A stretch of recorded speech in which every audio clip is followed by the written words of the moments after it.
Recoucou, donc nous sommes toujours le 24 novembre, le jeudi 24 novembre 2022. Donc je reviens vers vous pour vous faire une petite écoute de ce que je vous ai dit tout à l'heure. Mais avant tout, ce que j'ai oublié de vous dire aussi, quand je parlais de grosses manifestations, etc., etc., eh bien c'est ce qui se passe toujours donc en Iran. Et j'ai omis de vous dire tout à l'heure, avec cette lame que j'ai sortie, n'est-ce pas? Il ne serait pas impossible qu'on l'on puisse reporter ceci pour faire nos courses. Et donc, vis-à-vis de la colère, il se passe quand même pas mal de choses dans certains pays, hein. On n'est pas content, hein, on voit cette tête qui est vraiment pas contente. Donc voilà, ça c'est vrai que j'y ai pensé, puis ça m'est revenu après, hein, via la vidéo de tout à l'heure, qui dure longtemps, et c'est vers la fin que ça a été toujours de l'imprévu, comme je le fais, et puis je me suis servi de ces tout petits oracles-là. Voilà. Euh, donc Marie-Yvonne, j'ai répondu. Alors je ne pense pas que je me sois trompée, mais c'est bizarre qu'il n'y a pas eu de réponse. Donc dès que j'ai le temps, bien, j'y reviendrai tout simplement. Alors on a un petit peu de... Vous voyez, il y a un petit rayon de soleil qui arrive. Ça fait du bien. Voilà, mais enfin bon, c'est quand même voilé. Et hier aussi, quelque chose que vous avez trouvé futile, quand je vous avais dit qu'hier, on m'emmenait faire des courses, il pleuvait un petit peu et j'avais dit à mon ami, j'espère que quand on va ressortir des courses, il va pas pleuvoir, autrement tout va être mouillé, les sacs, machin et couffin. Et vous avez vu ce que je vous ai partagé, il y a eu un ciel clément, tout s'est dégagé. Là, labradorite, pardon, on voit bien ses reflets, hein. Donc voilà ce que j'ai oublié de vous dire tout à l'heure. Et puis, donc, je reviendrai, comme je vous l'avais promis, hein, en ce qui concerne cette suite des messages des fées, et puis donc les énergies un petit peu de décembre. Donc, je ne sais pas si je reviendrai ce soir ou demain matin, mais là, j'avais envie de vous faire une écoute. Je vous ai parlé de certaines choses, et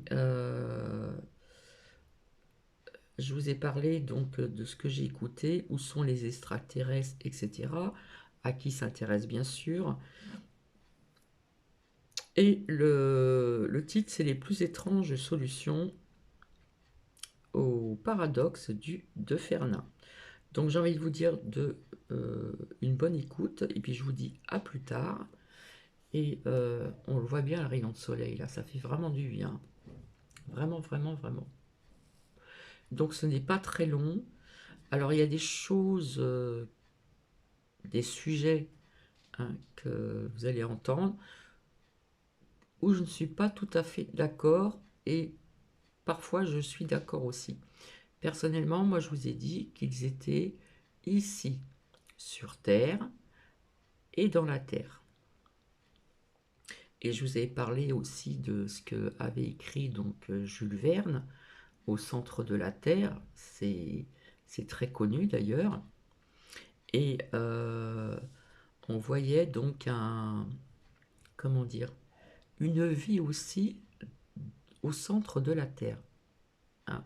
Je ne sais pas si vous avez lu donc les livres de Jules Verne. Il en parle de ceci, d'accord? Donc là, je vais vous faire écouter donc où sont les extraterrestres, point d'interrogation, les plus étranges solutions du paradoxe de Fermat, de Fermi, pardon. Je ne fais que des fautes de mots, je m'en excuse. Et je vous souhaite donc une bonne écoute. Alors c'est sûr que ça ne plaît pas toujours à tout le monde, mais on verra bien. Donc je vous souhaite une bonne écoute. Alors ça ne dure très peu de temps. Puis pour les personnes qui sont intéressées par ce sujet, eh bien je vous demanderai, si vous le souhaitez, de mettre des commentaires, tout simplement. Alors c'est vrai que le partage que j'ai fait tout à l'heure, il est long. J'apporte encore quelques preuves parce que, comme je dis, il faut attendre, et puis c'est répétitif, etc. Et puis, ce qui était bien lié, hein, ce que j'avais dit depuis très longtemps et ce que j'avais vu avec d'autres oracles, c'était ça nous disait de quitter les grandes villes.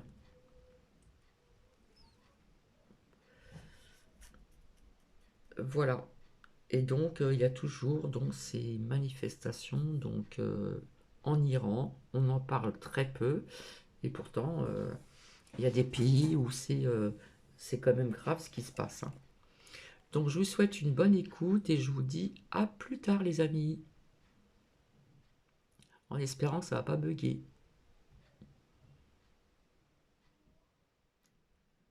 Les extraterrestres sont en réalité déjà là, devant nos yeux.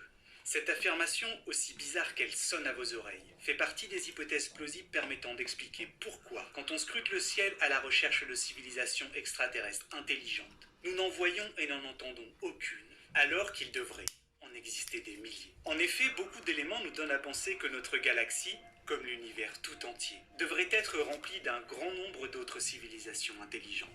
De nombreux chercheurs pensent qu'au vu du nombre considérable de mondes potentiellement habitables que l'on a récemment découverts, notre seule galaxie devrait héberger plusieurs milliers de civilisations extraterrestres, là, maintenant. Des extraterrestres que l'on retrouve dans nos livres, nos films, nos mythes, mais que l'on n'a pour l'instant encore jamais rencontrés en réalité. Vous entendez? Écoutez bien, on n'entend rien. Le cosmos est silencieux et ce n'est pas normal. Et pour expliquer cette apparente anomalie, plus connue sous le nom de paradoxe de Fermi, un grand nombre d'hypothèses tentent de donner un sens à ce grand silence. Lors des épisodes précédents, je vous encourage à aller les voir, les liens sont dans la description, nous nous sommes longuement penchés sur deux hypothèses aussi effrayantes l'une que l'autre, celle dite du grand filtre et celle de la civilisation hyperprédatrice. Mais beaucoup d'autres explications plausibles existent et tentent de façon originale d'expliquer ce paradoxal silence radio. C'est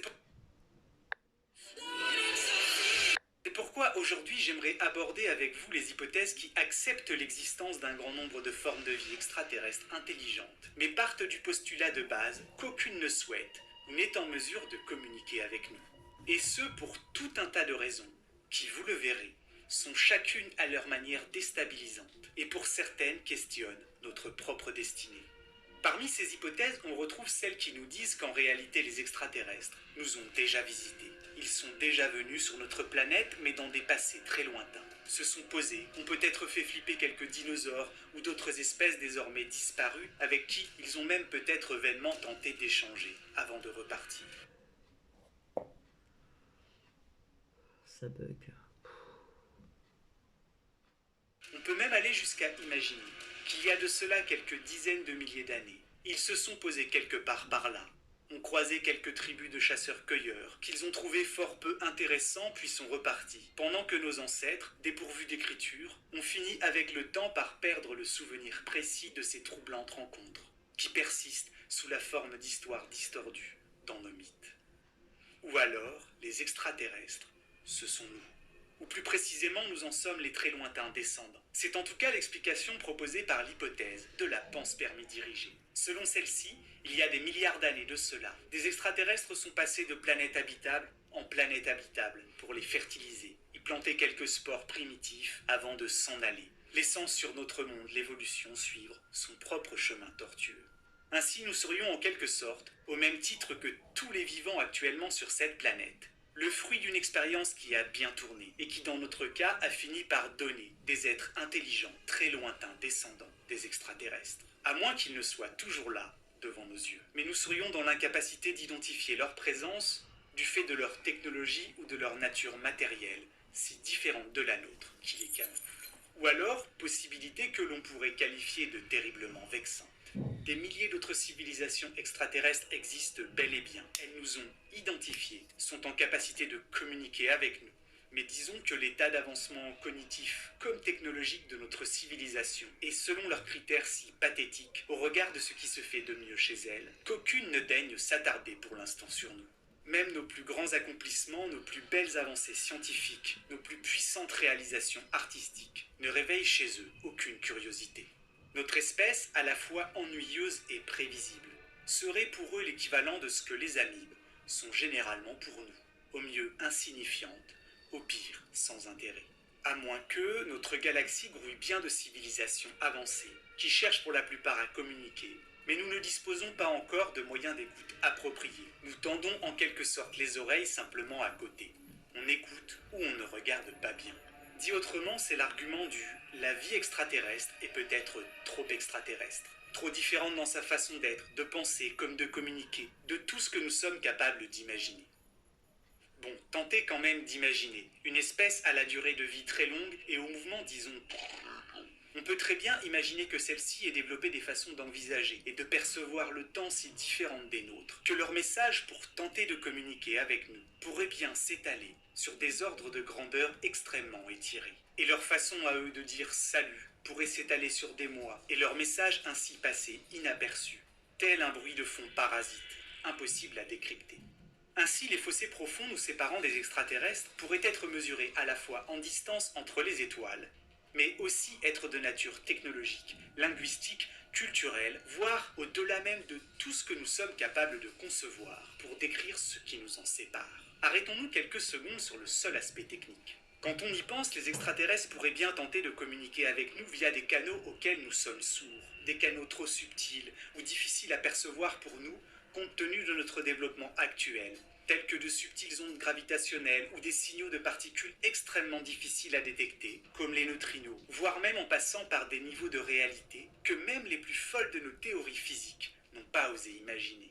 Ainsi, nous serions en quelque sorte pour eux une civilisation balbutiante, gigotant encore dans son berceau, et tentant d'écouter le ciel au moyen de technologies qui équivalent au regard de ce dont ils disposent, à deux pots de yaourt reliés par une ficelle. Ainsi, ce silence radio, que certains, n'écoutant rien d'autre que leur propre désespoir, attribuent à un univers vide, serait en réalité le son de notre ignorance. Ou alors il existe bien des centaines de milliers d'autres mondes, tous habités par autant d'espèces aussi brillantes que fascinantes. Mais leur génie, à toutes leurs grandes œuvres, ne se manifeste pas à travers la réalisation de structures à l'échelle de systèmes stellaires, par la fabrication de vaisseaux ou la maîtrise de systèmes de communication radio aux grandes échelles du cosmos. Les autres civilisations extraterrestres ne voyagent pas entre les étoiles, n'émettent aucun signal et ne peuvent en réceptionner. Elles pourraient même être en un sens technologiquement primitives. Et pourtant, toutes pourraient avoir développé au cours de leur longue histoire des concepts, des idées, une philosophie de vie, un sens de l'humour, une intelligence sans égale, qui nous seraient, si nous les rencontrions, étrangères et inaccessibles, au même titre que l'immensité de l'espace nous dépasse. On peut aussi imaginer que les civilisations qui ont songé à partager leur idée en direction du ciel ont été arrêtées dans cette entreprise par des obstacles variés. Certaines ont pu apparaître sur des planètes extrêmement pauvres en métaux et n'ont par là jamais pu accéder à l'ère des machines. D'autres apparaître sur des mondes entièrement recouverts d'eau. Et ces espèces, sortes de poulpes ou de dauphins 2.0, à défaut de meilleures images à proposer, sont et resteront à jamais incapables de fabriquer leurs propres émetteurs radio. Et c'est pour nous le grand silence que personne ne vient briser. Même aller jusqu'à faire l'hypothèse que cette envie, cette curiosité qui semble un peu caractériser l'humanité et semble avoir de tout temps poussé les femmes et les hommes à chercher à savoir ce qu'il y a de l'autre côté de cette colline, de l'horizon ou du système solaire, est une exception et n'est un trait de caractère aucunement partagé par les autres civilisations intelligentes qui peuplent notre galaxie. La majorité d'entre elles pourraient bien disposer des moyens techniques nécessaires pour venir à notre rencontre, mais leur envie, leur désir serait drastiquement différent des nôtres, pour la simple raison qu'aller en direction des autres n'a jamais été dans leur nature. Elles auraient en un sens sciemment renoncé à chercher, ayant dans leur psyché des principes qui les rendent réticents à l'idée même de communiquer avec d'autres, que ce soit par crainte ou simple désintérêt. Ou alors peut-être que ces civilisations sont, pour tout un tas de raisons extrêmement variées, moralement opposées à l'exploration. Peut-être ont-elles la phobie de l'espace, stellairement casanière, elles préfèrent rester sur leur planète d'origine et se taire. Elles sont capables de se répandre dans la galaxie, mais ont, en pleine conscience, décidé de simplement ne pas le faire. Quand je pense au nombre de fois où je suis resté chez moi, sans répondre au téléphone, où j'ai préféré larver sur mon canapé plutôt qu'aller découvrir le monde, je saisis presque intuitivement la puissance de cette idée. Dans le fond, qui nous dit que l'intérêt des autres civilisations pour la question de savoir s'il existe d'autres formes de vie intelligentes ailleurs n'est pas proche de zéro. Il existe d'ailleurs dans la même veine une autre hypothèse que je trouve personnellement aussi terrifiante qu'attirante, et qui nous dit que l'on peut expliquer le grand silence par le fait que, passé un certain niveau de développement technique, invariablement, les espèces extraterrestres intelligentes en viendraient à progressivement perdre toute forme d'intérêt pour le monde extérieur, jusqu'à se faire absorber par leur propre invention, par les environnements en réalité virtuelle beaucoup trop performants pour mimer la réalité qu'ils auraient fini par créer. Ainsi, et inévitablement, toute civilisation avancée ferait, avec le temps, le choix délibéré de se retirer du monde physique. Leur monde informatique et leur artifice leur offrant des possibilités de sensations de vie quasi infinies, ayant peu à peu pris le pas sur toute volonté d'exploration de la réalité. Et les vivants de ces grandes civilisations en seraient tous venus à migrer d'une nature biologique à celle d'entités, d'esprits informatiques, évoluant en silence dans des environnements mimant avec toujours plus de précision une réalité alternative modulable au gré de leurs envies. Ainsi, les extraterrestres ayant délaissé leur enveloppe corporelle deviendraient extrêmement difficiles à détecter. Encore une fois, pensez au nombre de fois où vous n'êtes pas sorti de la journée parce que Internet ou qu'une série à binge-watcher avait sur le papier des trucs plus cool à vous proposer que la réalité. Et maintenant, songez à la puissance de mondes virtuels malléables selon vos désirs, des mondes dénués de souffrance et de mort définitive, et offrant plus de possibilités d'évasion et d'aventure que l'univers tout entier. Happés par la puissance hypnotisante de leurs inventions, ces êtres numériques auraient fini par totalement se lever dedans, délaissant un univers dans la réalité hostile et froid, pour ne plus s'épanouir que dans des paradis numériques artificiels, ne plus vivre que des voyages intérieurs. Et voilà que c'est de nouveau le grand silence. Sauf qu'il suffit d'une seule civilisation n'ayant pas suivi cette trajectoire, une civilisation curieuse des autres ou un peu expansionniste, pour venir exploser cette hypothèse et changer le grand silence en bruit.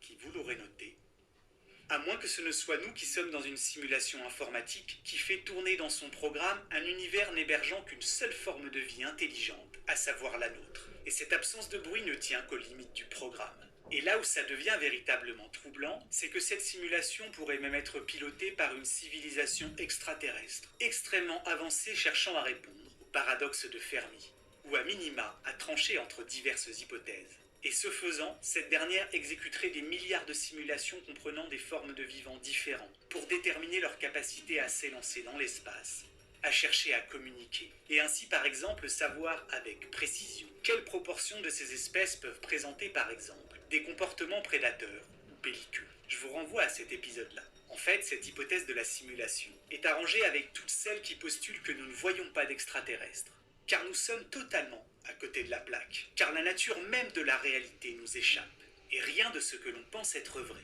ne l'est, car l'univers dans lequel on ne les voit pas n'est qu'un hologramme, une illusion, un songe, et par conséquent, il est impossible de savoir si nous sommes dans des cuves reliées à la Matrix ou si l'immense voûte étoilée est en réalité factice. Comme dans l'hypothèse du planétarium qui suppose, à la manière d'un Truman Show 2000.0, qu'une civilisation dotée d'une puissance sans pareille et s'amusant à nous cacher son existence a construit autour de notre planète un planétarium de taille démesurée. Franchement, les extraterrestres, ils savent bien se marrer. Dans cette catégorie d'hypothèses, on retrouve également les sempiternelles et plus classiques théories du complot, selon lesquelles il y a bien des contacts, mais les gouvernements nous les cachent afin de ne pas heurter nos sensibilités, en apprenant que les extraterrestres adorent bien venir visiter notre planète, mais surtout pour venir tripoter contre leur gré les paysans du fin fond de l'Arkansas. Notons au passage qu'aussi folles ou loufoques qu'elles soient, ces hypothèses ne peuvent, en l'état, être elles non plus totalement réfutées, tout comme celles qui supposent que les extraterrestres, dans un grand silence, nous étudient avec bienveillance et à respectueuse distance dans une sorte de zoo galactique. Ainsi, selon cette hypothèse, des civilisations supérieures tout à fait conscientes de notre présence existent bien en grand nombre. Mais si nous ne les avons encore jamais rencontrées, c'est que nous sommes dans une galaxie étroitement réglementée par une instance au sein de laquelle les grandes puissances galactiques ont collégialement décrété, dans leur charte signée à l'unanimité, qu'il est formellement interdit de perturber le cours de l'histoire des petites civilisations, celles encore au premier stade de leur développement. Et ce faisant, elles nous ont en quelque sorte dédié partie de l'espace. Un vaste parc galactique protégé au sein duquel il est formellement interdit d'interagir avec nous, les primitifs. Combien de fois je t'ai dit de ne pas jouer avec les cafards dotés de raison? Un peu comme si il était écrit en grand, au-dessus du système solaire, regarder mais ne pas toucher.